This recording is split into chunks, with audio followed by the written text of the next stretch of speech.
phase avec les autorités de la transition. En marge des travaux de la 9e session de la commission mixte de coopération Guinée-Mali, la délégation ministérielle a rencontré la communauté malienne vivant à Conakry. Avec elle, il a été question de la vie de la nation et de leurs conditions de vie en Guinée.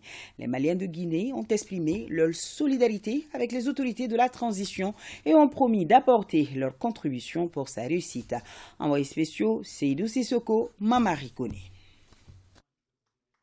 Ils sont environ 12 000 Maliens établis en Guinée. Ils évoluent dans tous les secteurs d'activité. À travers cette rencontre, la délégation ministérielle voulait leur apporter les nouvelles fraîches du pays et recueillir leurs préoccupations.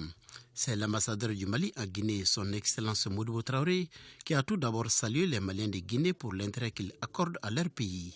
Le ministre du tutelle des Maliens établi à l'extérieur de rappeler les grands axes de la transition en cours dans notre pays, à savoir la refondation de l'État, la sécurisation du territoire national, l'organisation d'élections crédibles et apaisées et enfin la promotion de la bonne gouvernance.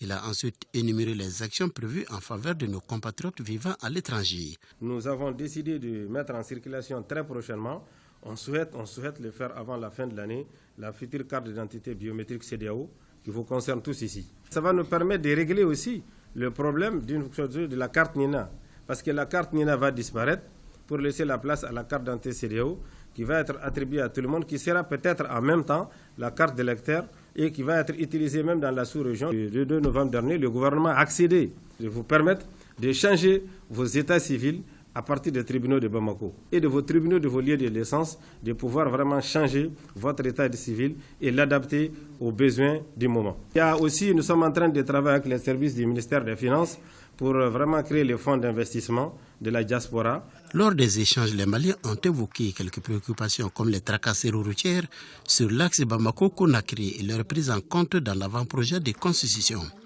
Nous avons essentiellement 3 préoccupations, monsieur le ministre.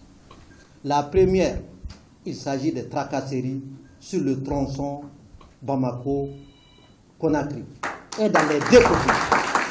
La deuxième préoccupation des Maliens, c'est que ces Maliens qui se battent ici pour avoir quelque chose en rentrant au Mali, même si c'est des pagnes qu'ils ont achetés pour les familles, ils font aussi l'objet de tracasseries à la rentrée du Mali. On les demande de dédouaner ces bagages. L'un des points culminants, c'est certainement à Douança, ou au poste de contrôle, on dit que les 4 continents ne sont pas valables. L'avant-projet, à son article 46, les Maliens qui bénéficient de double nationalité doivent impérativement renoncer à cette nationalité avant de déposer sa candidature. Nous trouvons ça discriminatoire.